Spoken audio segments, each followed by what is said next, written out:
So a couple years ago, I had a leader in a church that when we were in the middle of a minister search, and he's like, Lance, like, hypothetically, like, what would it be like if all we did was beam in somebody for 30 minutes a week, like a great preacher, somebody that everybody knew and liked, and we just kind of talked about and thought about, like, so what would that mean for the church? So I'm going to ask you that. Like flesh and blood, Tom Washburn here, why is that more important than having a 3D hologram beamed in from Elon Musk Cyberlink? Because I'm better looking than Elon Musk. Ministry, the preaching part of ministry is really just the public side of ministry. Ministry is about people. It's about people. It's always been about people. Even the teaching is about people. There are some topics that we come across, and because I know what people, different folks in the congregation are facing, I need to address those issues, but I need to address them in a way that they can hear. If at times you come at them head on and hit them with a bat, people throw up their defenses. It's like, hello, I didn't do anything. Mm-hmm. Here we go. Elon Musk heard you talking about it. Yeah, that's blocked the signal. There are times when people believe that you are attacking them, and they will hear absolutely nothing you say after they have heard their preconceived idea. They turn it off. But if we have taken the time to do ministry before and to get to know them beforehand, and for them to get to know my heart or whoever's standing up preaching, if they know their heart, you are more inclined to listen and say, okay, I know he doesn't hate me. I know he's not condemning me. I want to figure out what's he saying, because what I thought he was going to say isn't necessarily what he's going to say. Yeah. And so there are times, honestly, there have been times here that I've been real disappointed because I've gotten a call on Sunday afternoon and somebody said, Tom, I can't believe that you were attacking me or attacking so-and-so that way. And I thought, I'll have to ask Julie, what did I say? Yeah. Because that really wasn't even the direction that I was headed. Some people come to worship so tender, so raw, so tender-hearted and so broken that you have to tread really carefully in order to be able to talk to them in such a way that the Word of God can heal them. And so it's tough. It's tough. And I know I didn't really answer your question. No. But you did address kind of something else that I wanted to talk about. Is kind of that tightrope between, you have current events that are kind of national issues in the news that some people like to talk about and want to hear about from the pulpit. You have local goings on. You have people's personal lives, and they're all coming to sit in the same pew. But in their internal lives, they can be miles apart. So I guess how much of that do you factor in as you prepare to preach between all those different positions that people have that they bring in? I do. I try some people think I don't, but I try very intentionally to try to present things in such a way that they will be heard. Yeah. I would go into Roland's office and say, Roland, what do you think about this? And he would know the direction I was headed. And there are some words that may not be inflammatory to me, but he could pick out and say, let's choose a different word. I've done that with you. Yeah. I'll go into your office and I'll sit there and say, what do you think about this? Can they hear past this sentence to where we're headed? Yeah. And so we'll work on that. Now, I don't script out my sermons, because when I'm looking out, I try to, and Bruce Wilkinson taught us, I try to read an audience when I'm preaching. And I will look out. Now, this past Sunday, I didn't look at anybody because I didn't have the energy to go 4 extra paragraphs. And so I just preached what needed to be preached. And then I went and recovered. But normally I try to read an audience to see if they are understanding where we're coming from and what I'm teaching. And you would be surprised. I wish all of you at some point could be up there, or if we had a camera that was on the stage looking back, because it is easy to tell when everybody is fully engaged, because the folks at the back are all leaning forward and leaning on and resting on the pew in front of them, and they're leaning forward. Now there's some folks I've never been able to get engaged, okay? And it's okay, because I've talked to their wives, and their wives say, yeah, he gives me the same emotion. I love you. And so I says, that is them being fully engaged. The fact that he's awake and listening, you've got his attention. But typically I can tell when somebody's engaged, because they're leaning forward. Their body language tells me that they're listening, that I've got their attention, they're following. And there's an excitement in that, because now if I've got them to this point, maybe I can get them to that point to say, okay, so this is what God is telling us. Now, what are you going to do about it? Yeah. And start trying to put it into action points to where I don't actually tell them what to do, but I can tell that they are beginning to formulate, how am I going to incorporate this into my life? Because if we don't do that, if all that we're doing here is disseminating information, then we are just a religious school. And we're called to be more than that. This is not just about religious education. This is about helping people, challenging people in their walk with Jesus Christ, to take that next step and to move forward in their faith, and to help them to where they go, okay, I'm going to try to do this. They may not follow through, but if I can get them 3 weeks in a row to say, I'm going to follow through, eventually they're going to do it. And whenever we do things, I am a firm believer that when we do things God's way, God blesses us. He rewards those actions. Maybe we may not see it directly, but we can see it in other people. And we can see it when we reach out and we touch. Julie and I this week, Mr. Copeland was at home. We honestly weren't going to be nice to Mr. Copeland. But, Julie's laughing at me. But we went ahead and we took him some chicken and potato soup. He hadn't eaten that night. We took it over to him, and you could tell by just the way his face lit up. It was a way greater blessing than we ever anticipated. It was just soup. But his wife has passed and he's alone. And it just blessed him. He invited us in. We got to talking about, he has the same couches that we do. And we got to talk a little bit. And it was a blessing. If I can get folks in our congregation to take those steps and reach out beyond their own doors and start going to their neighbors or to their friends or engaging other people, I'm going to tell you, you're going to start seeing God do things. And you're going to, and they're going to see Christ in you, and there's going to be a light that is with that. And so that's really what preaching is about. It's not about dissemination of information. If it's about dissemination of information, go to Sunset, go to Bear Valley, go to one of the schools of preaching. Just get the knowledge. It's about more than knowledge. So you kind of have head and heart, and you said that you're not aiming at the head. It sounds like you're aiming at the heart. How do you measure that tension between just how people feel about something and actual spiritual transformation? Because I think we've both been there, and I'm guilty of doing it, where like you can tell the right story and you can emotionally wreck a room, right? Like there's something about the power of the pulpit and the power of the microphone and of telling a story well. And I come from youth ministry, so like emotional manipulation can sometimes sneak in. So how do you kind of balance that of not just preying upon people's feelings, but also kind of leading them into transformation? Yeah, if you notice in my lessons, I normally try to start with content and then give application.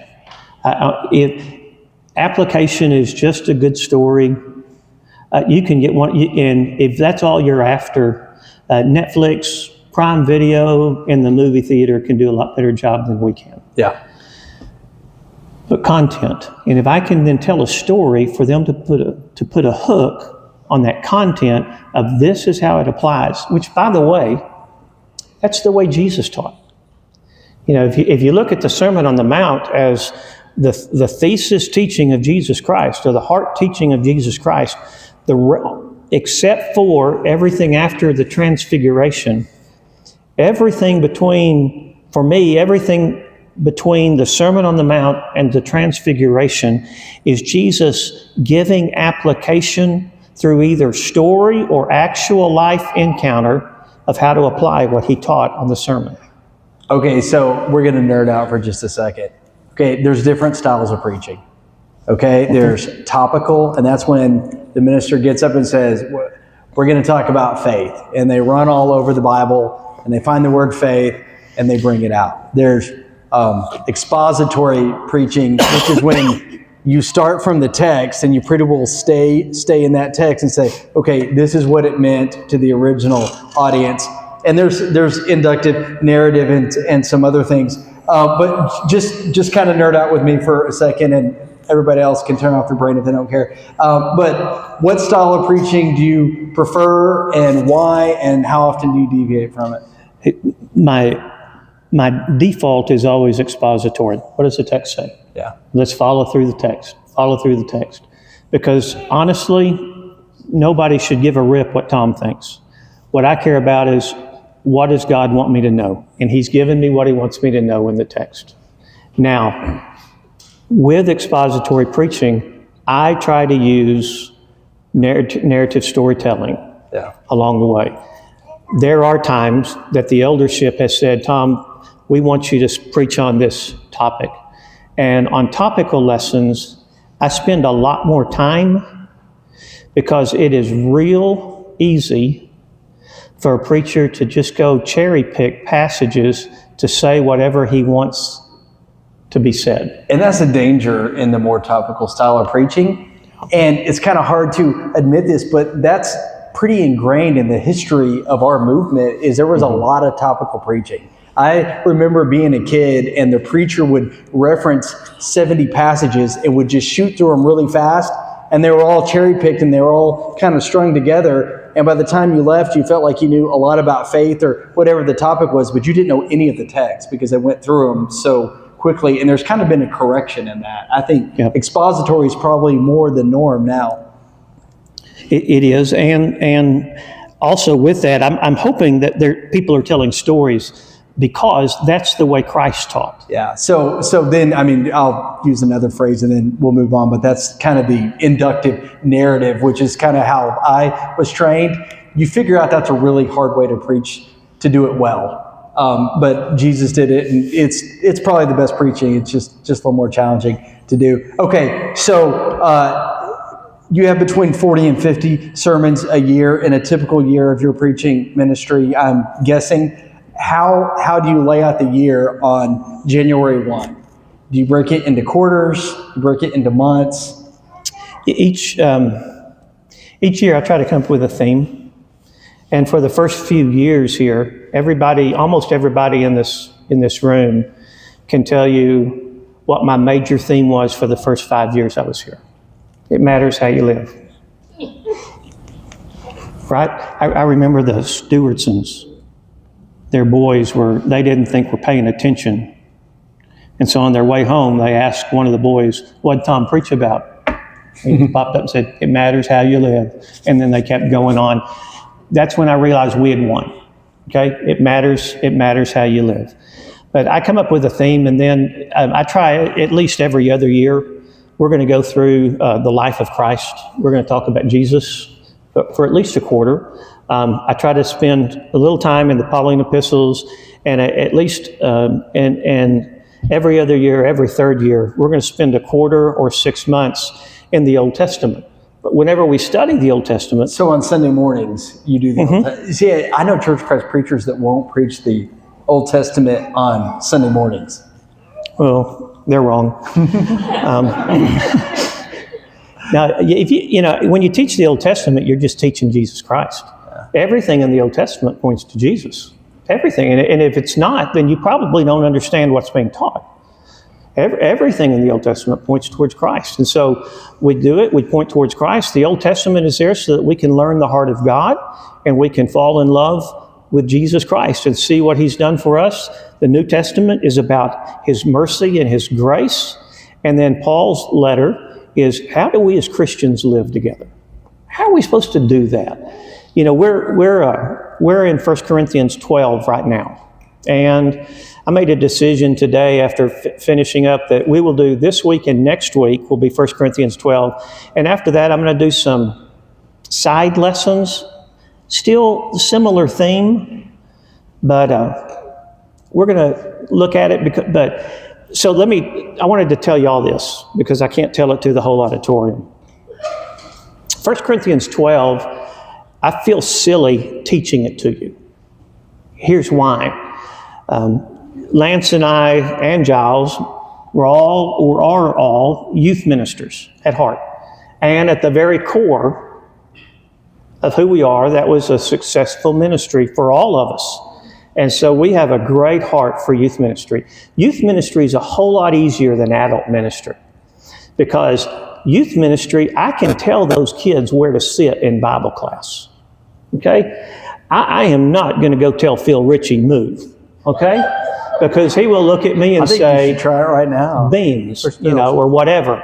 There's some folks who their bottom has an imprint on the pew where they sit, and they're not moving no matter what we do. But the lessons in 1 Corinthians 12 are so primary to me that I've always thought of them as teen lessons, because if we can teach that to our teens, and if they will carry it over to their adult years, churches can't help but grow. They can't. Because the premise of 1 Corinthians 12 is this: everyone in this room matters. And you need everybody in this room. And nobody in this room is throwaway.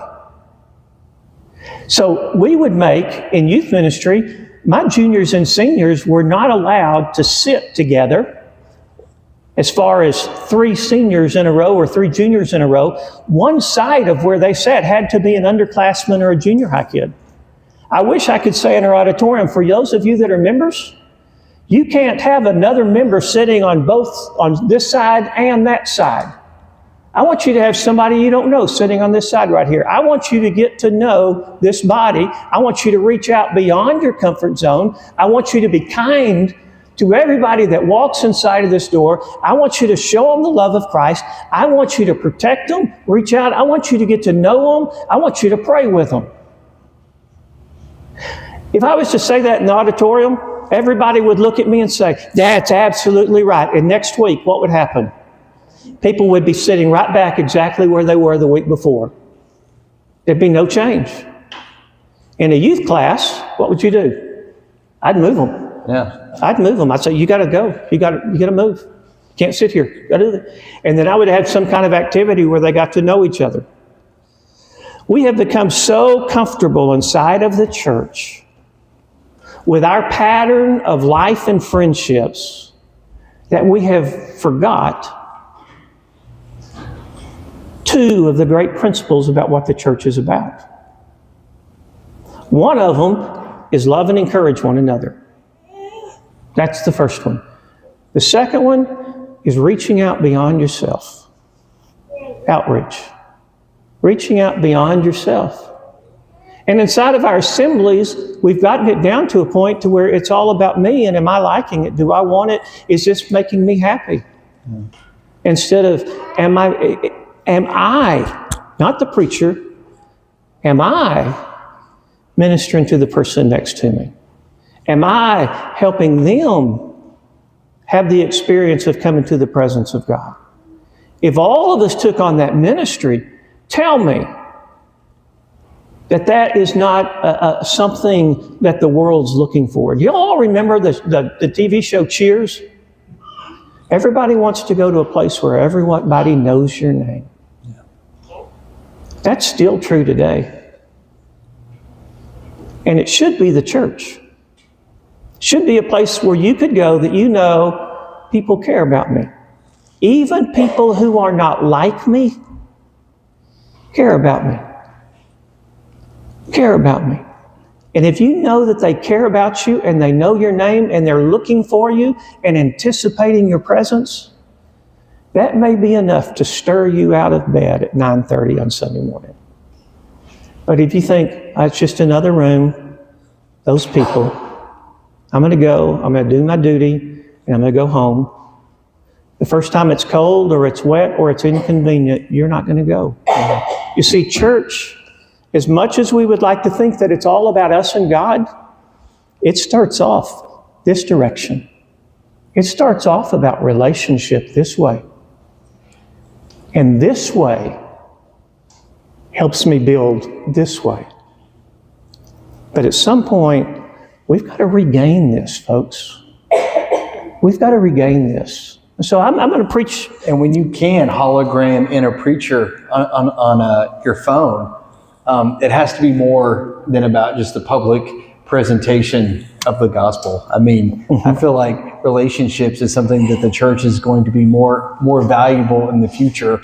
I mean, Bowling Alone was written, 25 years ago, and it's just becoming more true every day. You know, I talk to people I have a group of people that will either text me or call me on Sunday afternoon who watch our service on their TV. And inevitably, almost every time, I tell them, we really want you to come back to worship. Yeah. Because watching worship on TV is like having a TV in your fireplace. It may look good, but there's no warmth to it. This is about warmth, this direction. Yeah. So a little more about kind of nuts and bolts of preaching. So what does a week of prep work look like for you? Do you rehearse out loud? Just kind of those things. Just kind of take us through briefly, because I have a lot more questions here. We're getting short of time. Just kind of like what a week of prep work looks like for Tom Washburn. So I figure if I rambled long enough, we could get done with this. Yeah.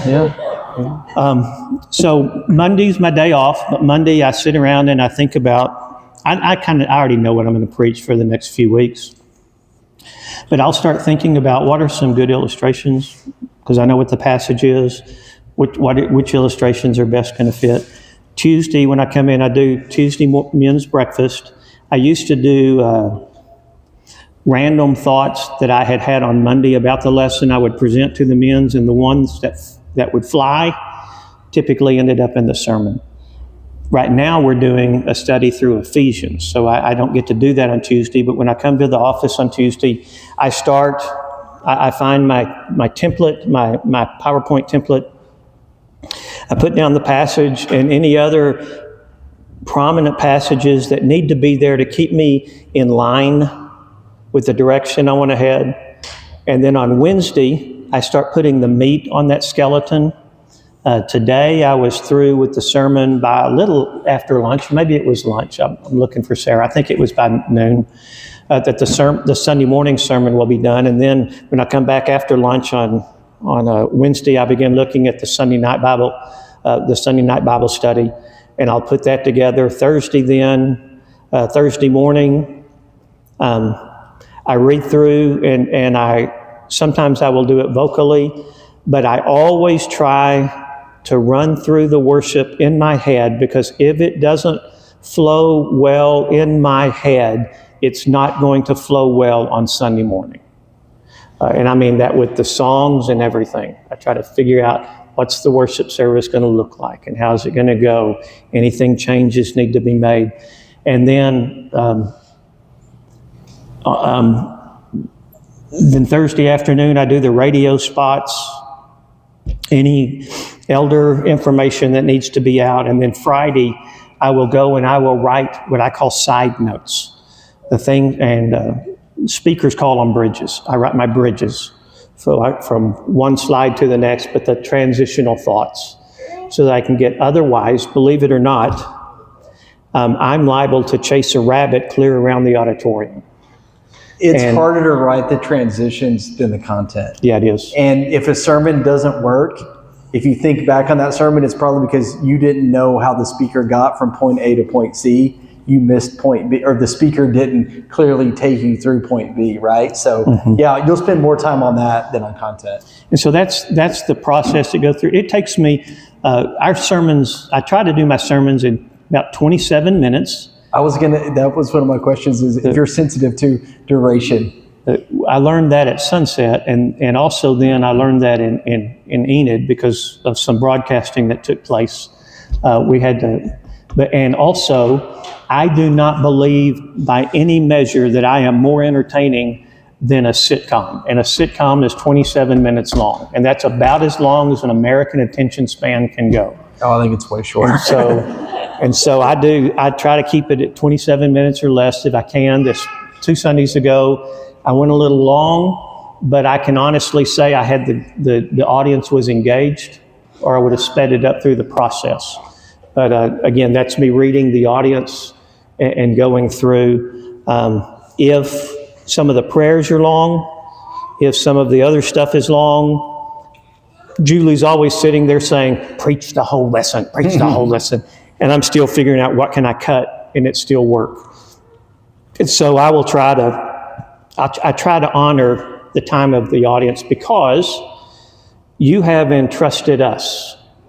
The most valuable thing that you bring besides your soul to Austin Avenue is your time. And you've entrusted us. We've kind of made an unspoken promise that we're going to start at 10:30. We're going to try to be finished at 11:45. That's an unspoken promise. And yes, you've been gracious, especially when there's baptisms or responses. We may go over, but I try to honor that bracket of an hour and 15 minutes in there. And because time in the American culture is of great value. And so I try to honor that. So do you have weeks that you know that they've checked out and you've lost them and you've tried everything you can to get them back and you're like, nah, I just bombed? Or is that in the past, or have you never done that? On the questions that you gave me, says, what was the hardest you ever bombed? And it was at Pine Springs, and I'm not going to tell you about it. Okay. Julie won't let me. But it was, I have, and I learned. I bombed this one time so bad, and it was at an area-wide event, so it was a bigger crowd than normal. And I thought, I can fix this. I just need to keep going. That's what I thought I was trying to fix something. And then I realized that, like, you can be short and bad and nobody cares. And you can be long and good and nobody cares. But long and bad is a hanging offense. And I went home and I told my leadership, I was like, I bombed. It was bad. And they're like, I'm sure that it wasn't that bad. I'm like, no, trust me. It was bad. So on your most cynical days, how do you feel about preaching? They're all going to hell. Everybody out there just...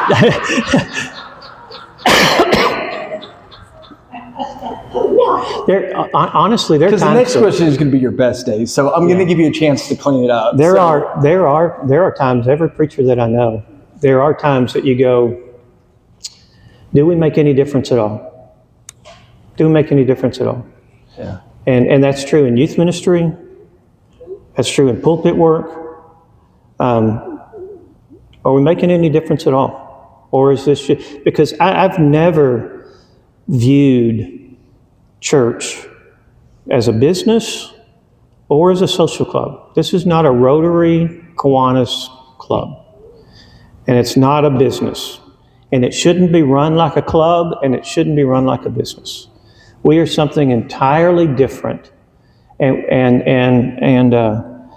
with that being said, sometimes we use it. What frustrates me is when we use our wisdom and silence the wisdom of God and wonder why we're not getting godly results. Yeah. I think at some point we need to go, okay, what is it? That doesn't mean that we should not use best practices. But we need to be looking and saying, what is it that God wants us to do? What is it that God wants us to do?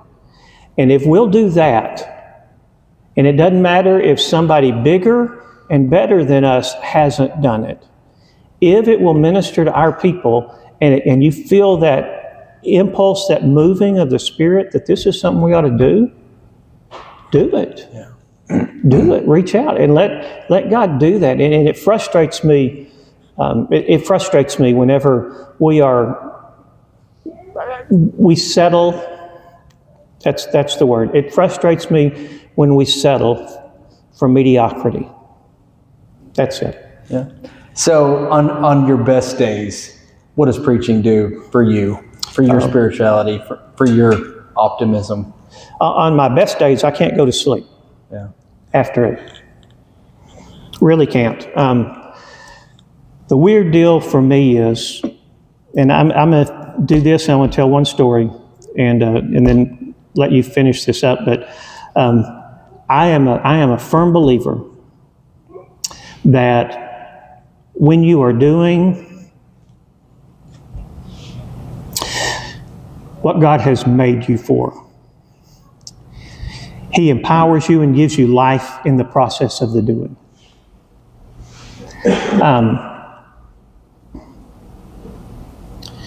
I don't want to make too much of it, but in the last 4 years, I feel cruddy.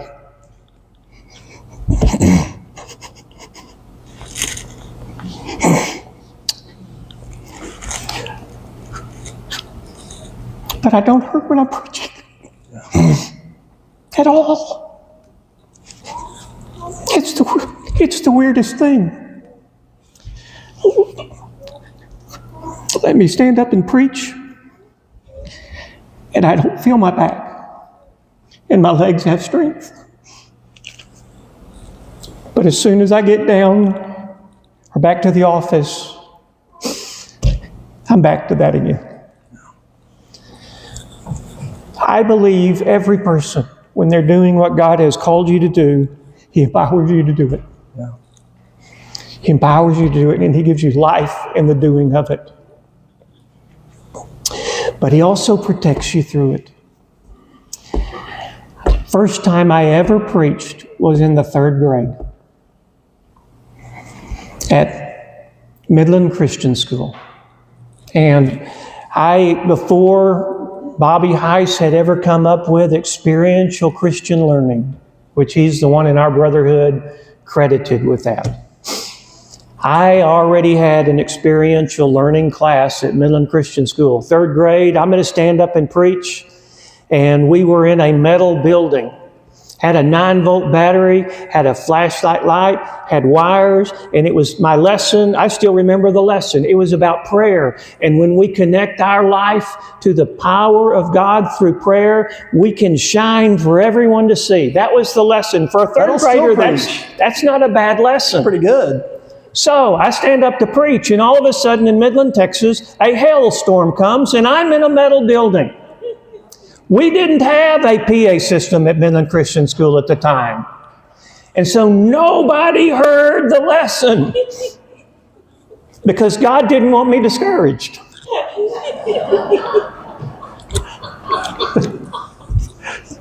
That's what I believe. God's taken care of us all the way through. Always will, always has. And He'll take care of you if you'll just do the things that God's called you to do. He'll bless you. The first time I was ever paid to preach, you'll get a kick out of this. We were in Magnolia, Arkansas, and there was a little church. Their preacher had gotten sick. They called my dad. My dad informed me I was preaching that morning. We drove to the little church. I got a $5 check and a dozen eggs. It was the first time I ever got paid. Today, that's like $30, so that's pretty good. I still get paid a dozen eggs almost every week to preach. You got to report that on your taxes. God takes care of us. On the internet. God takes care of us, and He'll bless you. He's blessed me more than we could ever imagine. More than we could ever imagine. And to be able to stand up and preach and to share, I've been blessed to minister with men like Bruce Wilkinson, Richard Rogers, Willard Tate, Prentice Metter.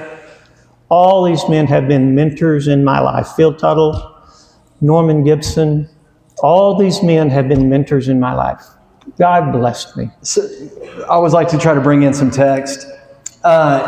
Any sermon from the biblical text that has either empowered you or guided you, or that you're particularly inspired by? And you can't say the Sermon on the Mount, okay? Because that's the right answer, but that one's off. Now, the two texts that have always, that especially since the master's program, have always been a part of my preaching ministry, because I did it during the associate ministry, was when Jesus gives his purpose statement to seek and save that which was lost. Yeah. That's the purpose of his ministry.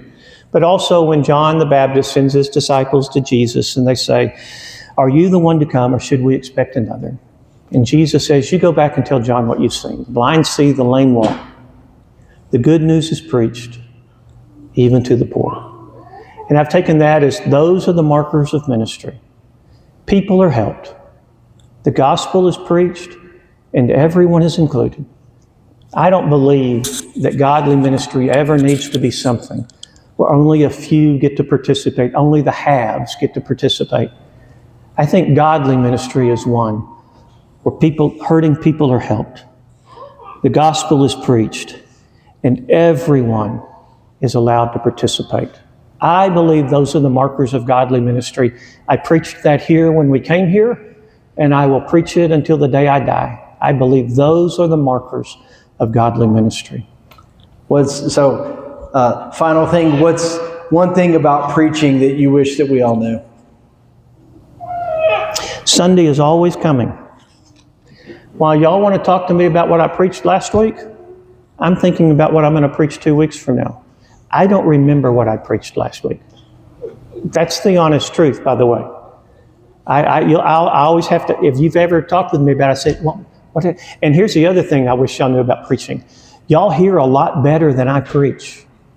I love it when people come up and tell me what I said, and I'm impressed by what I said, because I know I didn't say it. You're like, I need to write that down. That's good. Okay. So you guys have been a blessing to Julie and I. Continue to be a blessing to Julie and I.